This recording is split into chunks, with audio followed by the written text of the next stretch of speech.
7, dun po sa ating series na Walking by Faith. Nasa part 7 na po tayo and we will be progressing even more. Pero let's give it a quick review kung ano yung mga pinag-usapan natin. On the first week, si Pastor Dom Swang nag-preach, he talked about walking by faith. Sinabi niya, ano ba yung pananampalataya? I hope we remember what that is. Ano yung faith? And he told us even, he taught us na bakit ba mahalaga? Why is it important to walk by faith? Walk by faith, not by sight, sabi sa Bible. So it was explained then. Yung second po natin is how to walk by faith. So we started with the what, the why, and the how. Ang in-explain po sa atin noon, if you would remember, ano yung iba noon? Believe even when you do not see it. Believe even when you do not see it. Thank God before you receive it. Trust God even you don't get it. And there are other points naman po doon. Tapos, meron tayong Jesus heals the paralyzed man. We talked about Jesus heals the paralyzed man.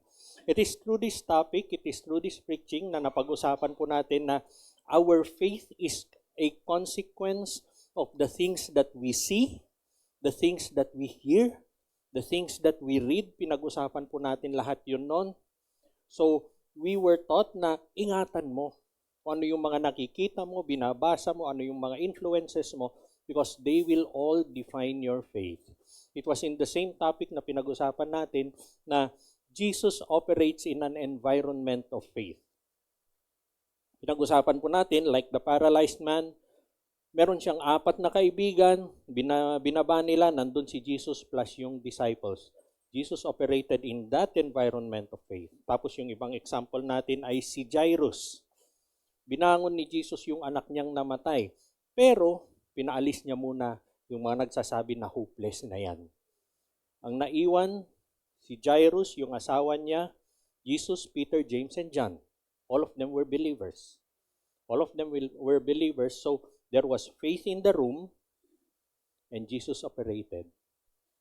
And would you believe, church, that where we are today, where you sit this afternoon, there is faith. Amen? There is faith. And because there is faith, Jesus is operating in this place now. Amen po ba? Amen? Let's give God praise. Tapos meron tayong faith. Faith that is founded on grace. Sabi nga natin, 2 points si Pastor Doms noon.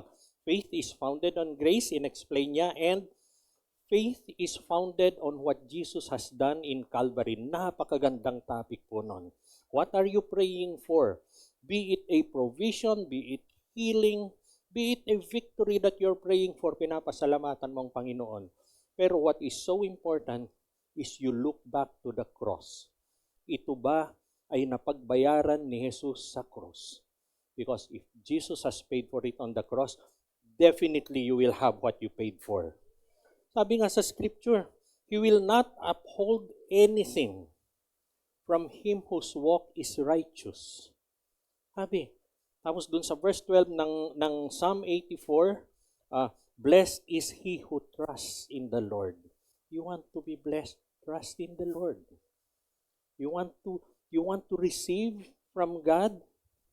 Then you have to have a righteous walk sa Kanya. And remember, that was written under the old covenant, and because we live in the new covenant, then ibig sabihin po nun, we are the righteousness of God, and we will receive from the Lord. Amen. Faith that overcomes fear. Pinag-usapan po natin. Believe that God's goodness is watching over you. It is all about God. Believe that God's eternal glory is waiting for you. Tungkol lahat sa Panginoon. Then last Sunday, pinag-usapan po natin na faith to wait for God's timing. Hintayin mo, timing ng Panginoon. We will wait for God's timing. Paano ba sumagot si God sa mga dasal natin? Yes, no, wait, and I have a better plan. I have a better plan. Ano naman yung, pag sinabi ni Lord na no, it means no. Wala namang ibang explanation, no? Pag sinabi ni God na no, pero pag sinabi niyang not yet, ibig sabihin, hindi pa right timing or wait. Ganun po ang sa Panginoon. Pero, one thing that was emphasized to us is, not yet or wait is not a denial. And coming to think of it, meron ba tayong prayer na dininay ng Panginoon? Did you ever regret that God told you no for a prayer? Maybe at that moment, nanghinayang tayo. Pero when you come to realize, even today, think of those prayers na hindi pinagbigyan ng Panginoon and you will be even thankful for them today. Yung mga pinagdasal natin nun. Anyway, lahat po yung mga topics natin ay nakapost sa YouTube channel ng Compress. It is all there. Ang channel natin is Compress Parañaque. How does that work? Pag open nyo po ng YouTube, type nyo lang dun sa taas. Compress Parañaque, dun sa search window niya, type nyo lang. Palakihin po natin. Yon. Pag type nyo ng Compress Parañaque, lalabas po. Tapos nandun na lahat yung preaching. If you're using any search engine, Google man yan, Firefox man yan, Bing or anything, basta search engine, ang itatype nyo po ay Compress Parañaque YouTube. Pag tinype nyo yan, lalabas na lahat yan. Lalabas na po. So you will not miss anything. You will not miss yung mga preaching natin. Nandun po lahat yon. Anyway, we go to our topic today. Pag-uusapan po natin ngayon is the faith of a centurion. Faith of a centurion, nandun po siya sa Matthew 8 verses 5 to 13. May I request everyone to stand as we read the word this afternoon. The faith of a centurion, Matthew 8, verse 5 to 13. Verse 5, ready, read. When he had entered Capernaum, a centurion came forward to him, appealing to him, Lord, my servant is lying paralyzed at home, suffering terribly. And he said to him, I will come and heal him. But the centurion replied, Lord, I am not worthy to have you come under my roof, but only say the word, and my servant will be healed. For I too am a man under authority, with soldiers under me. And I say to one, Go, and he goes, and to another, Come, and he comes, and to my servant, Do this, and he does it. When Jesus heard this, he marveled at followed him. Truly I tell you, with no one in Israel have I found such faith. I tell you, many will come from east and west and recline at the table with Abraham, Isaac, and Jacob in the kingdom of heaven, while the sons of the kingdom will be thrown into the outer darkness. In that place there will be weeping and gnashing of teeth. And to the centurion he said, Go, let it be done for you as you have believed. And the servant was healed that very moment. Thank you, Lord, for the reading of your word, and we bless you. Kakaupo na po tayo. Faith of a centurion. It is not your first time to hear this story, I would believe. Ilang beses na po nating narinig yan. Pero when we hear of this story, very often we are amazed and there's nothing wrong with that. Namamangha tayo, nabibilib tayo, galing naman ni centurion. Galing naman ng centurion. We are encouraged by that story. But did it ever occur to us na, Lord, pwede ba yun sa akin? Pwede ba yun sa akin? Is it possible for me to have faith like the centurion? I would want that, Lord. Gusto ko yun. Do we want a faith like the centurion? How did the centurion show faith anyway? Paano ba niya pinakita kay Jesus yan? Pinakita niya ang kanyang pananampalataya kay Jesus by demonstrating how he understood it. How he understood faith, how he understood how faith operates.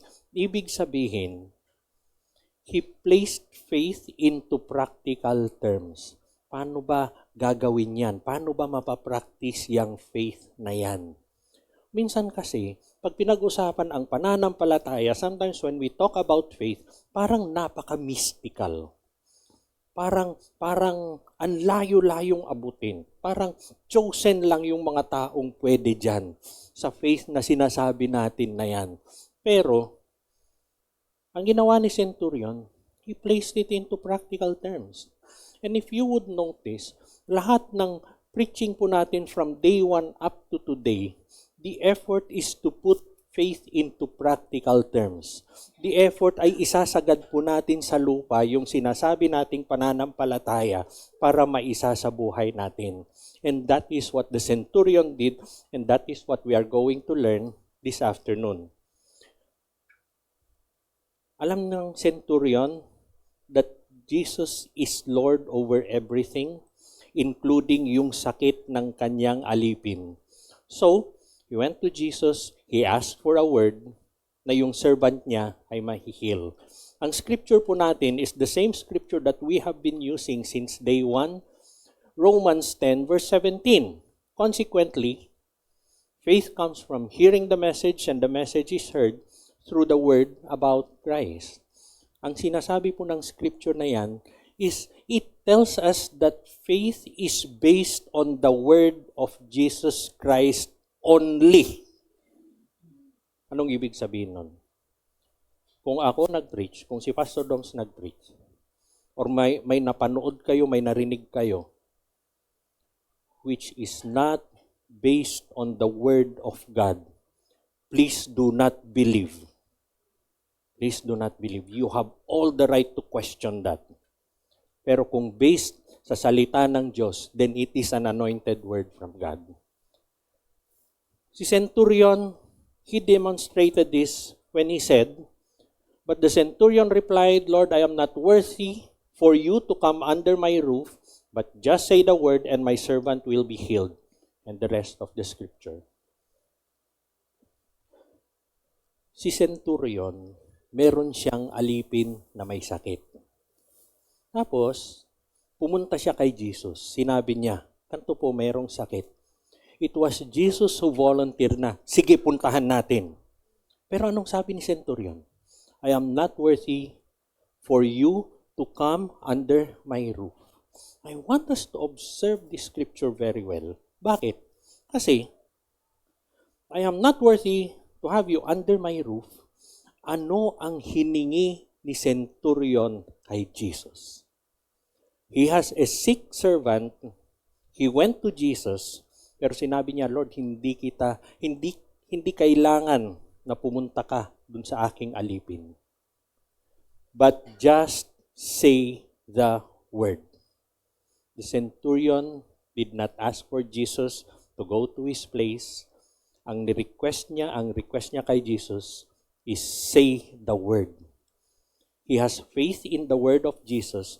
He has faith in the spoken word of Jesus Christ. Na parang sinabi niya lang na, Lord, isang salita mo lang naman eh. Isang salita mo lang, gagaling yung alipin ko. Bigkasin mo lang. Sabihin mo lang, gagaling na siya. Notice that the centurion believed, naniwala ang centurion that his servant would be healed only by the word, by the spoken word of Jesus Christ. One thing that we could notice also from here, hindi siya parang yung mga Pharisee na kailangan ng proof ba? Hindi siya pumunta kay Jesus na may sakit yung alipin ko. Nakita mo yung lumpo na yon? Palakarin mo nga. Pag yun lumakad, sige, puntahan mo yung alipin ko. Yan, tinuro na, uy, may sipon yun. But pag nawala yung sipon niya, sige, puntahan mo yung alipin ko. Hindi po. Pumunta siya kay Jesus. He had all that faith in him na pumunta siya kay Jesus, kaya ni Jesus ito. He knew that the spoken word of Jesus, pag siya ay nagsalita, kung ano yung binitawan ni Jesus na salita, mangyayari lahat doon. He had no doubt whatsoever. He had no doubt. And si Jesus, tinuro niya yan sa mga disciples niya. Mark 11, verse 23 and 24, truly I say to you, whoever says to this mountain, be taken up and thrown into the sea, and does not doubt in his heart, but believes that what he says is going to happen, it will be granted to him.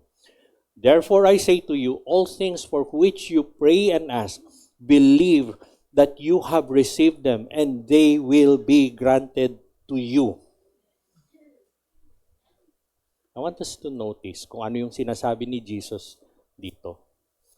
Ang sinasabi niya, pag meron kang pinagdasal, you must first believe that you have received them.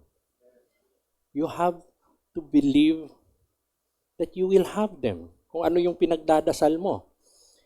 Ibig sabihin, you have to believe what you have prayed for, and then you get it. You have to see it fulfilled first. You have to see it fulfilled at the cross of Jesus. Ito po yung preach ni Pastor Doms noon, na ano yung pinagdadasal mo, you have to see it fulfilled in the cross. If you see it fulfilled in the cross, then definitely and definitely matatanggap mo yon. Faith is founded on grace, sabi nga ni Pastor Doms dun sa topic niya. Nandun, pag nangyari sa krus yan, tiyak yung pinagdadasal mo, matatanggap mo yan. A lot of people, magdadasal sila. Pero kung wala pa, walang thank you Lord, walang praise the Lord. Pag natanggap na, thank you Lord. Ang galing mag-thank you. Pag natanggap na, it's not wrong to thank God.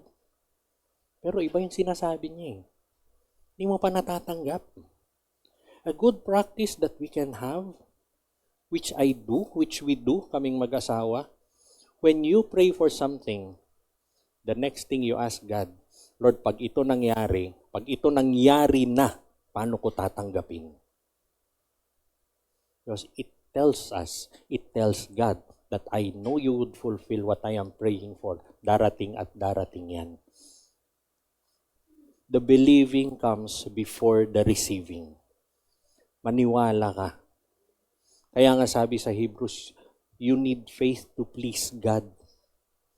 Kasi pinapaniwalaan mo yung Diyos na pinagdadasalan mo. Kung magte-thank you lang pag nandyan na, para mo siyang hiningan ng proof. Patunayan mo muna na kaya mong ibigay bago ako magpasalamat sa iyo. Hindi po.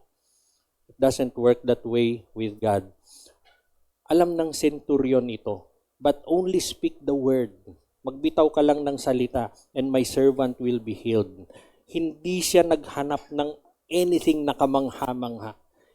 Hindi nga niya pinupunta si Jesus sa bahay niya. He came to Jesus only asking for a word. What are you praying for? What are you praying for? Lord, kailangan ko ng sign. Hindi ganon si centurion. Lord, pag nangyari ito, then narinig mo yung dasal ko. He just went to Jesus, boldly to his God. Lord, yung alipin ko, magbitaw ka lang ng salita, solved na Lord. But it makes us think, napapaisip po tayo, saan galing yung faith niya? Saan galing yung faith ni centurion? Bakit? Kasi centurion siya. He is a Roman officer. Roman officer siya, and he is supposed to be a pagan worshiper. Iba ang Diyos niya. Malamang kinalakihan niya yan. Malamang kultura nila yan. Iba yung Diyos nila. And considering that the Romans invaded and conquered Israel, then he should be hostile to Jesus. And the Jews should be hostile to the Romans. Kaya nga merong kwento si Barabas eh. Pumatay siya ng isang sundalo na Roman. Kaya siya nakulong. So, hindi sila dapat magkakasundo-sundo. So, paano siya nagkaroon ng ganong pananampalataya? Most likely, nakarinig siya tungkol kay Jesus. Malamang alam niya kung ano yung ginagawa ni Jesus. Matthew 4. Remember, our scripture is in Matthew 8, but let us look back at Matthew 4. Kasulat po dito, and he, Jesus, went throughout all Galilee, teaching in their synagogues and proclaiming the gospel of the kingdom and healing every disease and every affliction among the people.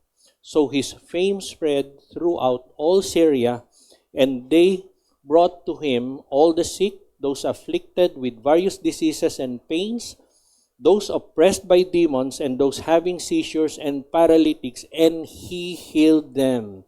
And the crowds followed him from Galilee and the Decapolis, and from Jerusalem and Judea, and from beyond the Jordan. Si Centurion, he may have received his faith, and there would be no other way he would receive it through the Word of God. Pero yung sinasabi nating Word of God dito ay yung nasa Romans 10:17 na nakarinig siya. Kasi, nung panahon naman kasi, panahon nila, wala pa namang written na Bible nun bawat tao. Wala pang ganon. Wala ngang cellphone nun na mayroong Bible app. Pero, ang nangyayari, pinapasa lang. The word is passed on. Ang meron lang mga scrolls nun ay yung mga synagogue at yung mga eskwelahan nila. Kasi wala pang printing press. Kinakamay nila yon. So, ito yung mga umabot kay Centurion. And when we put close attention dun sa passage, we can see na si Centurion, he did hear about Jesus. He did hear about Jesus even before nagkaroon siya ng encounter. Kaya nung dumating na si Jesus sa Capernaum, kargado si Centurion. Punong-puno na siya ng information, punong-puno siya ng pananampalataya, and he immediately approached Jesus nung dumating si Jesus. Malamang, alam nyo lahat ito, malamang nakarecord sa journal ni Centurion lahat ito. He might have a journal which looks like this.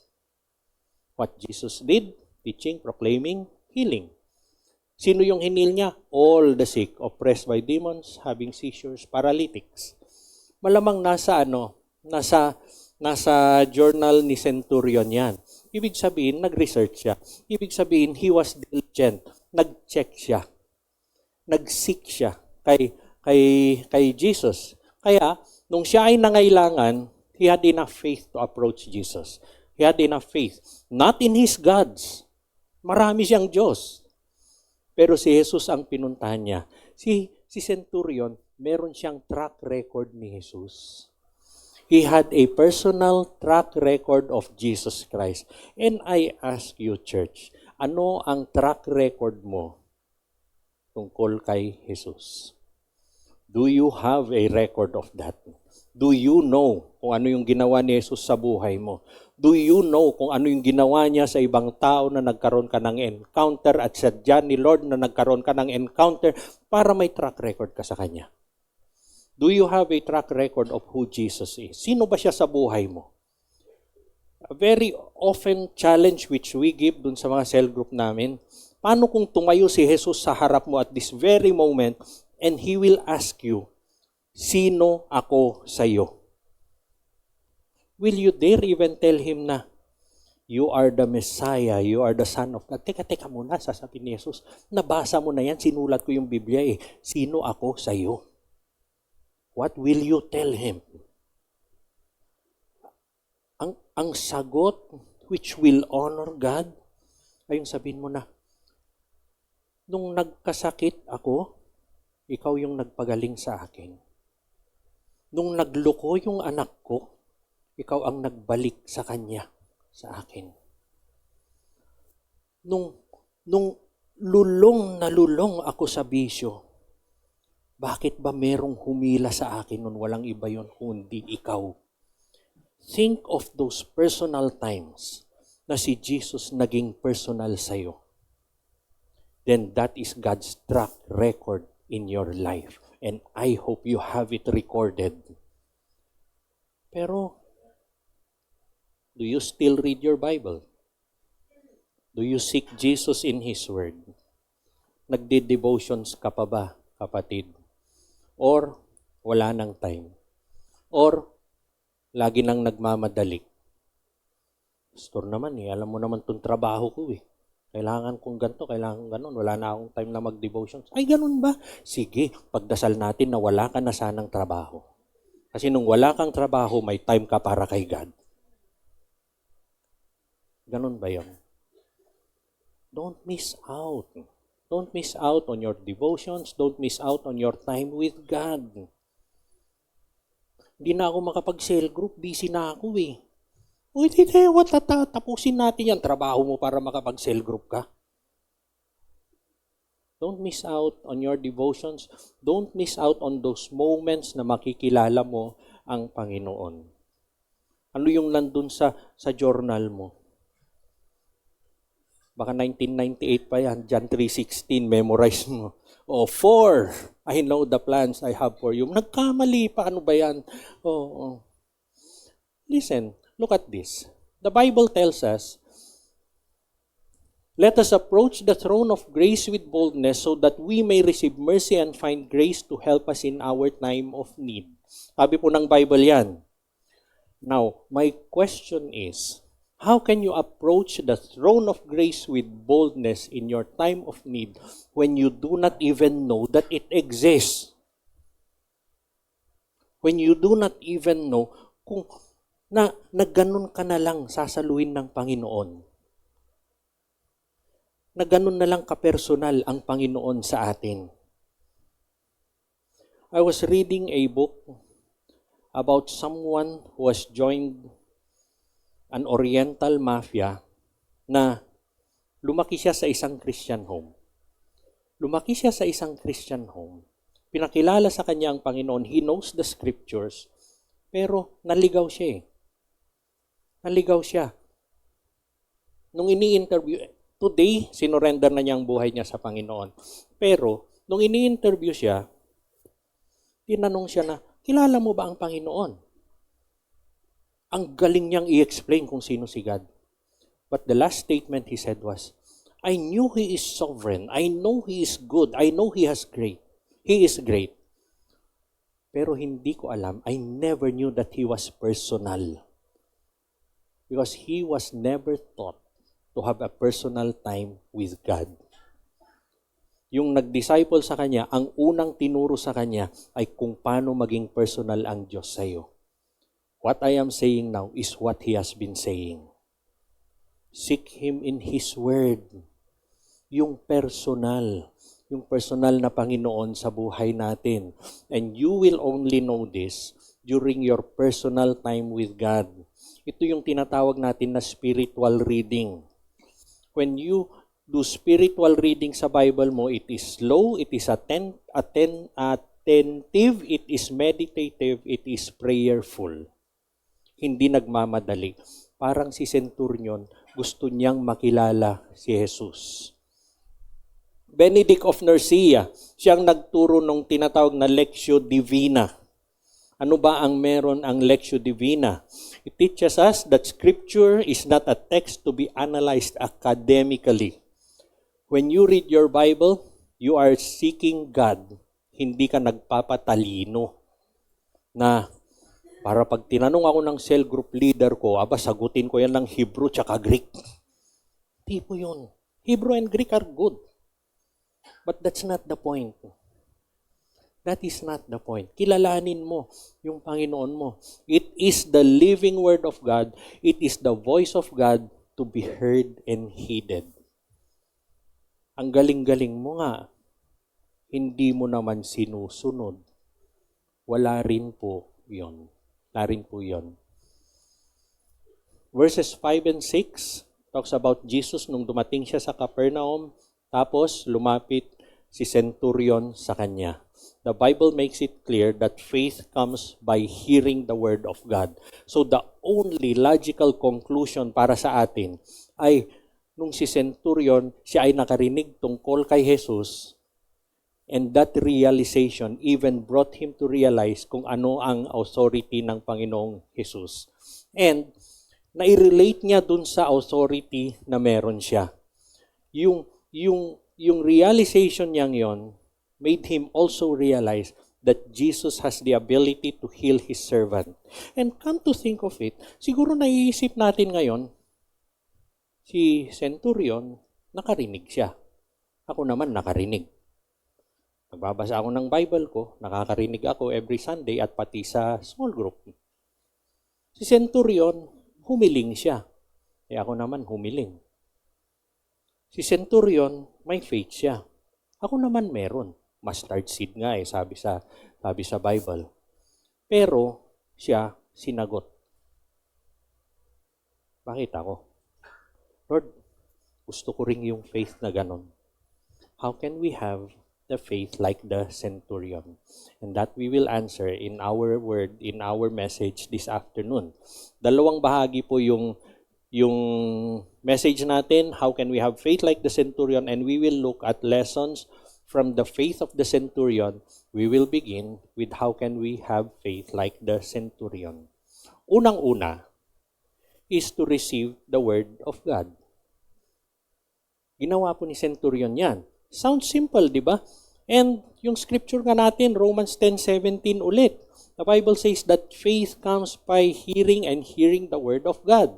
So the only way to have faith, we must learn to receive the seed of faith, which is the word of God.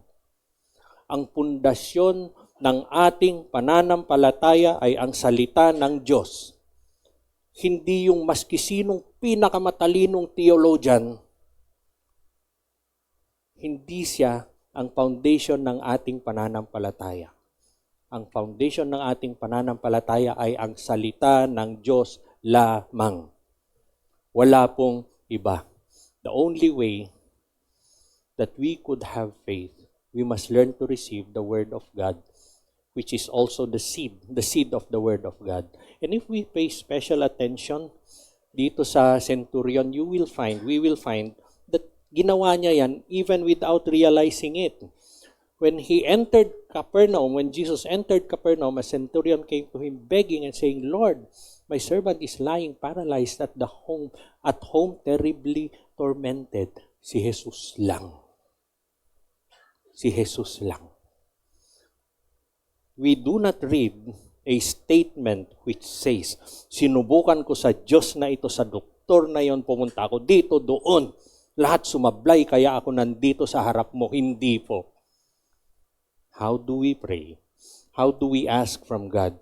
The only reason that he went straight to Jesus is he heard about him. Malamang, nakita niya lahat. May record siya lahat yung mga ginawa ni Jesus.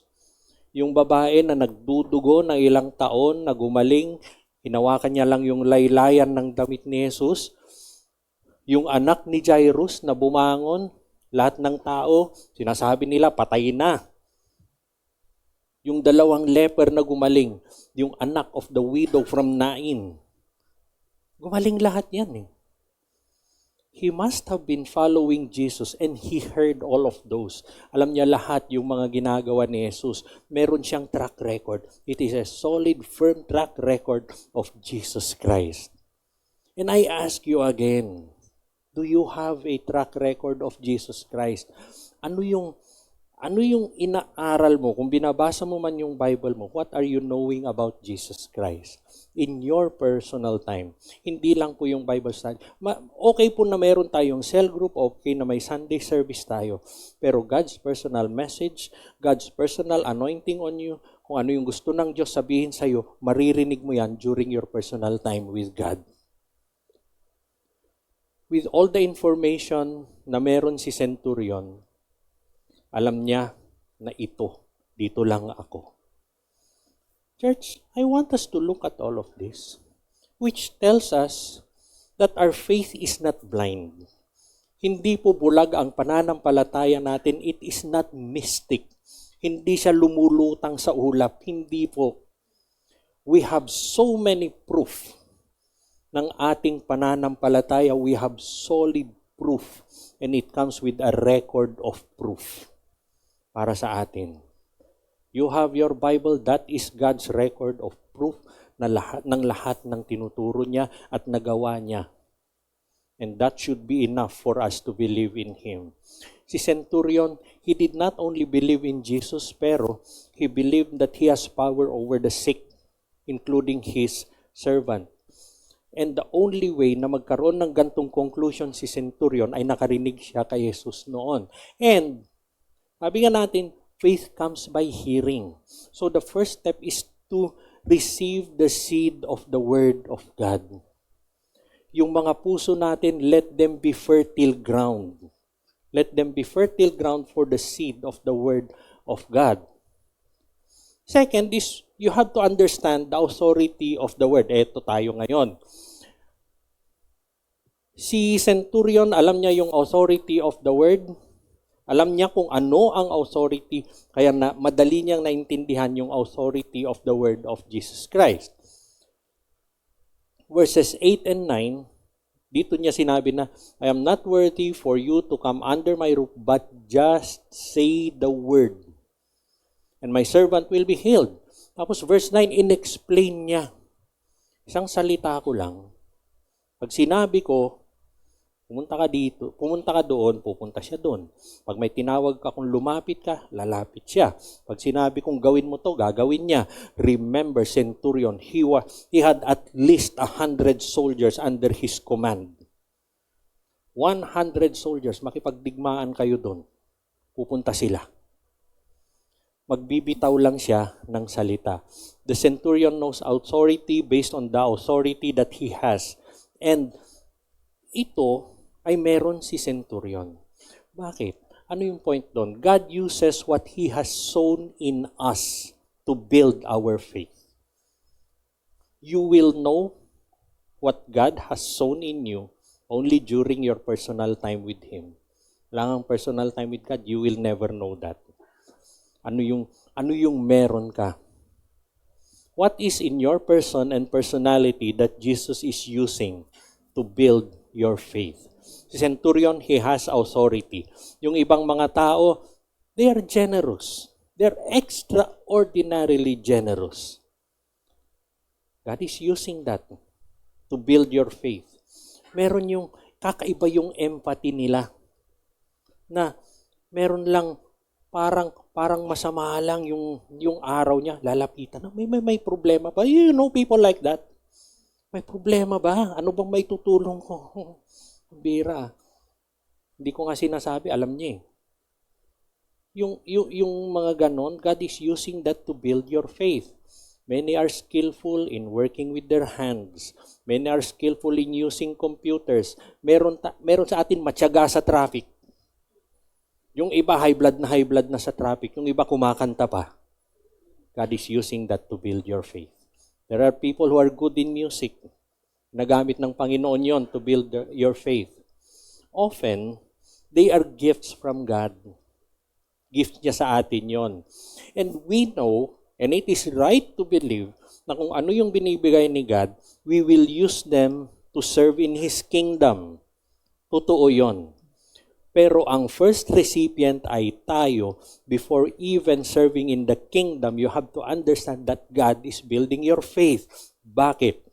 How can you ever serve with a gift given to you if you do not have faith?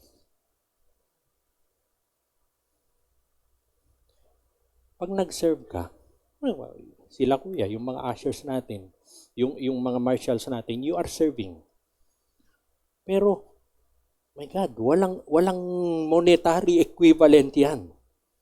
And if you do not have faith, hindi ka magtatagal. Hindi ka magtatagal. Because you know na binigay ni Lord ito sa akin, it starts with receiving it by faith. Then you serve by faith. Then you serve by faith.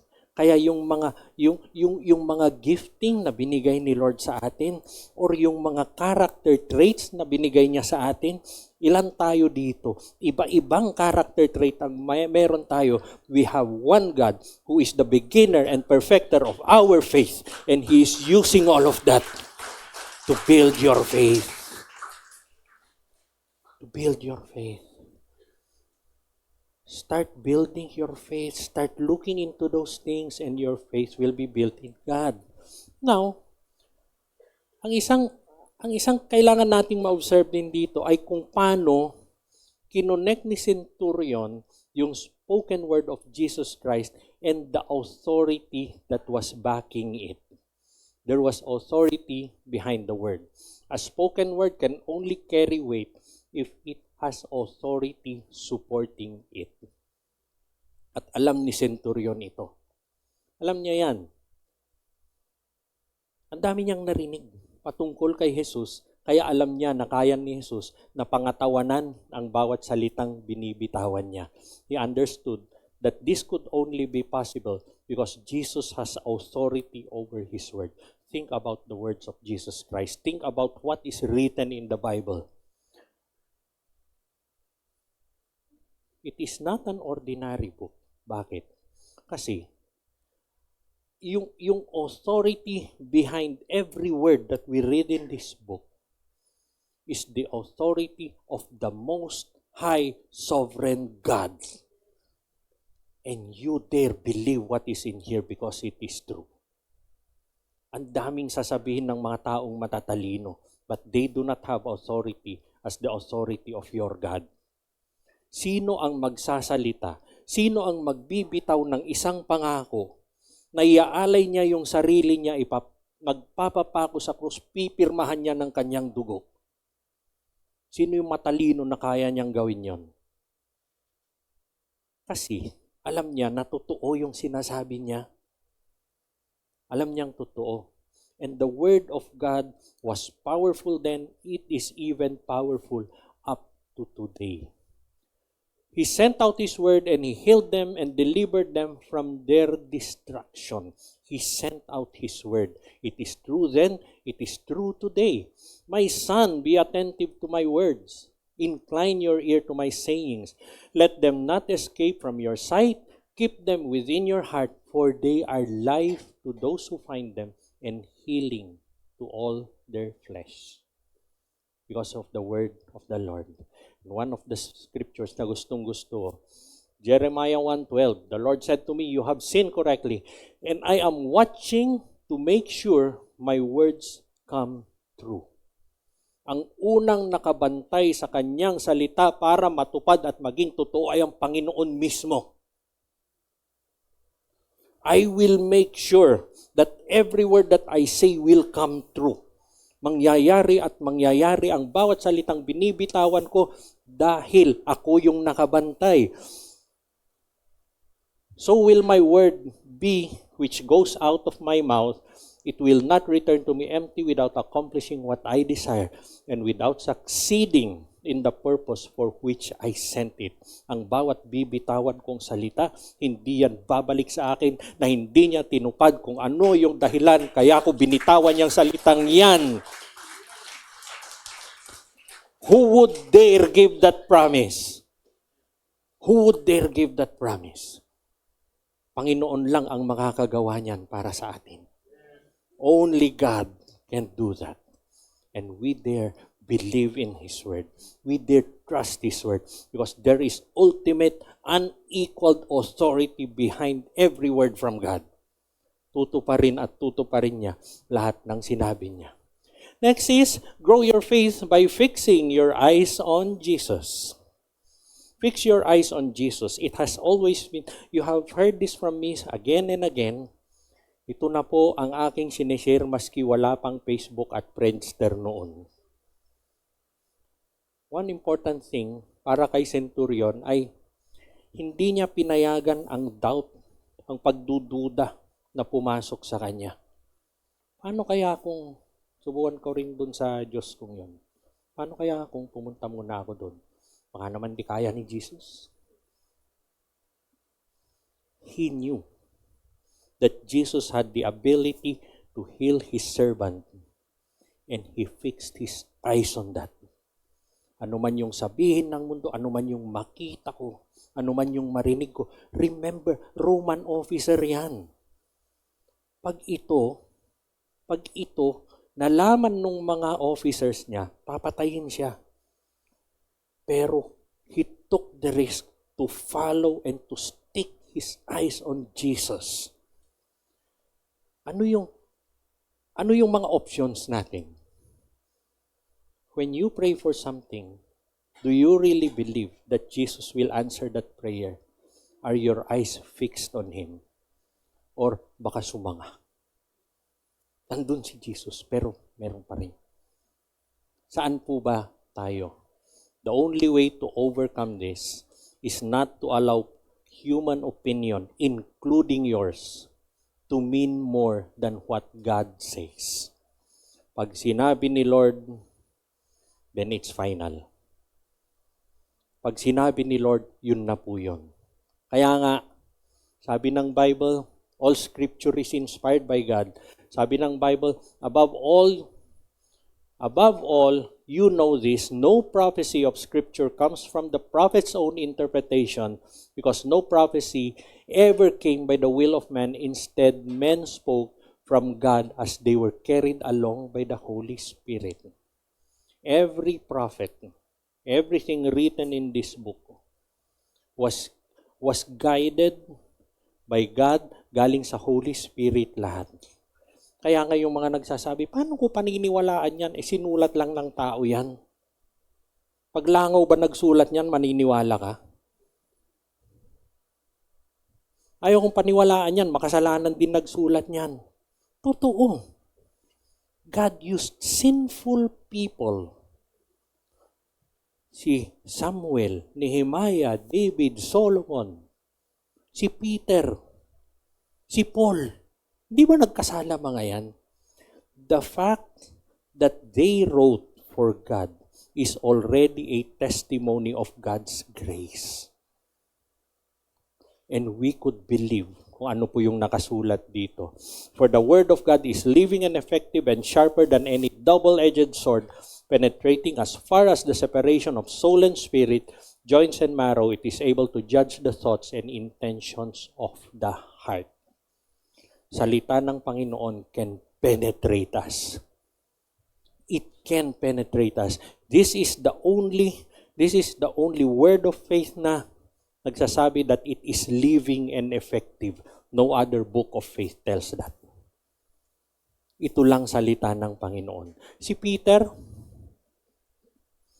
kung hindi nawala yung focus niya sa Panginoon nung naglakad siya sa tubig, di sana siya nalunod. Hindi sana nalunod si Peter. Sabi sa scripture, and climbing out of the boat, Peter started walking on the water and came toward Jesus. But when he saw the strength of the wind, he was afraid and beginning to sink. He cried out, Lord, save me. Una, nakita ni Peter, naglalakad si Jesus sa tubig. Siya naman yung nagtanong Lord, sama ako dyan. Masubukan ka yan. O sige, punta ka dito. Umakbang siya, naglakad siya sa tubig. Pero, nung nagkaroon siya naiba yung focus niya, nakita niyo yung mga alon, naramdaman niya yung hangin na malakas, his eyes were first focused on Jesus, then it was taken away from Jesus, then he began to sink. Alam niyo yung kwentong yan? Ano bang kinalaman ng alon at malakas na hangin sa paglalakad sa tubig? Meron ba? The things that takes away our focus from Jesus have nothing to do with the goal that Jesus gave us. Tama ba? Anong kinalaman ng TikTok at ng ML at ng kung ano-anong laro dyan at kung ano-ano man yung nakakatanggal ng focus natin dun sa goal na binigay ng Panginoon sa atin? They are all useless. They have nothing to do with the goal that Jesus has given us. So, pag dumating tayo sa sitwasyon na ganon, the challenge is, will we fix our eyes on Jesus or will we look elsewhere? Pag dumating yung time ng challenge, sino ang gusto mong manalo? Ang Panginoon ba? Or yung distraction mo? Yung Panginoon mo, inialay niya ang buhay niya para sa iyo, para lagi kang nakafocus sa Kanya. Yung kumukuha ng attention mo, panandalian yun. TikTok. Pag napanood mo, tapos na. ML. Next level ulit. After that, wala na. Kaya nga, we always advocate na yung Bible natin, it is better printed. A page that you turn is better than a screen that you tap. Bakit? Kasi, kung cellphone Bible yan, pag tumunog yan, titignan mo yung tumunog. Then nawala ka na naman. Pag cellphone Bible yan, tapos merong alert na nasa next level ka na nung game mo. Uy, talaga tignan ko. Wala na. Pag printed Bible yan, walang tumutunog, nakakapag-focus ka. It sounds trivial, pero the challenge is, during those times, sino ang gusto mong manalo? Papanalunin mo ba yung Diyos na nagmamahal sa iyo, na nag-alay ng buhay niya para sa iyo, na may kakayanan na sagutin lahat ng pinapanalangin mo? Or yung disturbance, yung interference? Who do you choose to win? Will you fix your eyes on Jesus or will you look elsewhere? Walang kinalaman ang alon at malakas na hangin sa paglalakad sa tubig. Maglakad ka lang ng maglakad, focus ka lang sa Panginoon. Dumating ang alon, dumating ang malakas na hangin, maglakad ka lang ng maglakad, aabutin mo si Jesus. Amen? Si Peter, he could have fixed his eyes on Jesus. Nung naglalakad siya sa tubig, sana hindi na siya nalunod. Yon. He stepped out of the boat. He was stepping in faith, but he stepped out of faith. Bakit? Kasi nangibabaw ang natural reasoning sa kanya. Nangibabaw ang natural reasoning. So, tinignan niya lahat. Plan A, plan B. Ano ba nangyayari? Hanggat may alphabet, may plan. On the contrary, si Centurion nakafocus kay Jesus. Ang dami niyang ibang plan ba? Dami niyang Diyos eh. Tapos, Roman Empire, andun yung mga magagaling na doktor. Sana dun siya pumunta. Pero alam niya si Jesus yon.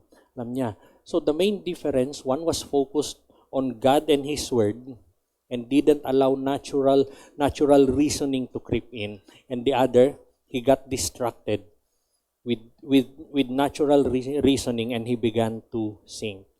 Anong ibig sabihin nun, church? Let us be focused on Jesus. Let us be focused sa Kanya parang si Centurion. Let us live our lives focused on Jesus and His Word. And we will be like the Centurion. Receive His Word, understand the authority behind that Word, and grow in faith by fixing your eyes on Jesus. Tingnan po natin ano ang lessons from the faith of the Centurion. Unang-una, faith is based on God's Word only. Naliwanag na po natin kanina yan. A spoken word only carries weight as long as there is authority backing it.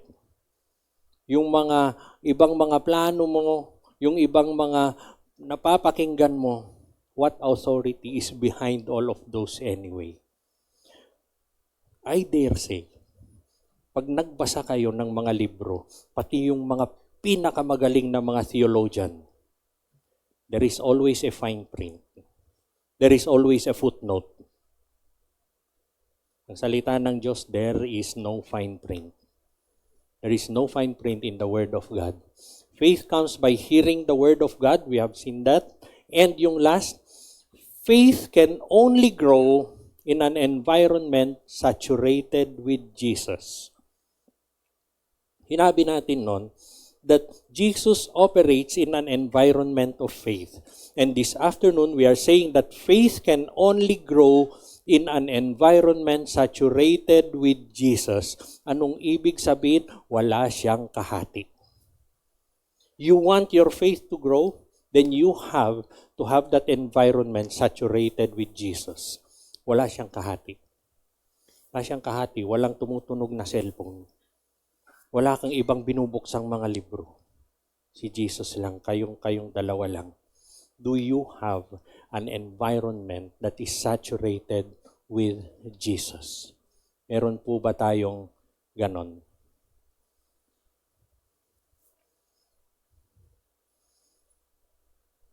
How can we have faith? We have it on the screen. Ano yung lessons? We have it on the screen. What has Jesus sown in your person? Ano yung meron ka? I hope we will start looking into that. Ano yung character trait na meron ka? Ano yung character trait na meron ka? Na binigay ng Panginoon sa iyo because He is using it to build your faith foremost. Yun yung una at unang goal ng Panginoon. Binigay ko ito sa iyo kasi nagpapakilala ako sa iyo. Centurion had his authority. We have ours. What do you have in you? And never forget, faith can only grow in an environment saturated with Jesus. Do you have an environment saturated with Jesus? Think of it well. Kasi kung merong mang disturbance yan, sana matanggal natin. Sana matanggal natin. Amen? Amen po ba? Let us pray. Lord,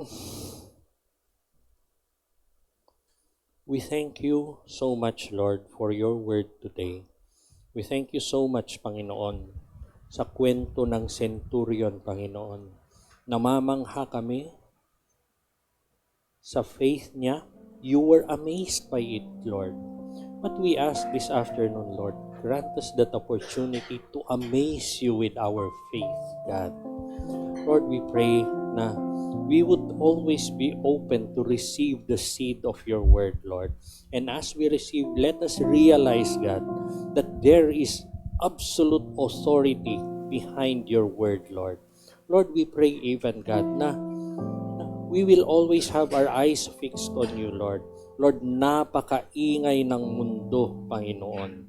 Lord, ang daming sources of interference sa mundo, Panginoon. But would you give us that focus, Lord? Give us the heart, the determination to keep our eyes fixed on you, Lord Jesus. Because with that, Lord, hindi po kami, anuman po ang ipakita ng mundo sa amin, we would rather choose to follow your way, Lord. Lord, we thank you even, God, that we can have our faith growing in an environment saturated by you, Lord.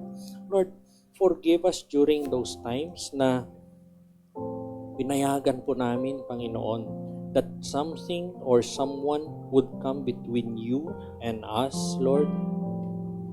Lord, would you take them away this afternoon, God? Lord, I pray na anuman ang mga ito, ngayong hapon, Panginoon, tatapusin po natin lahat.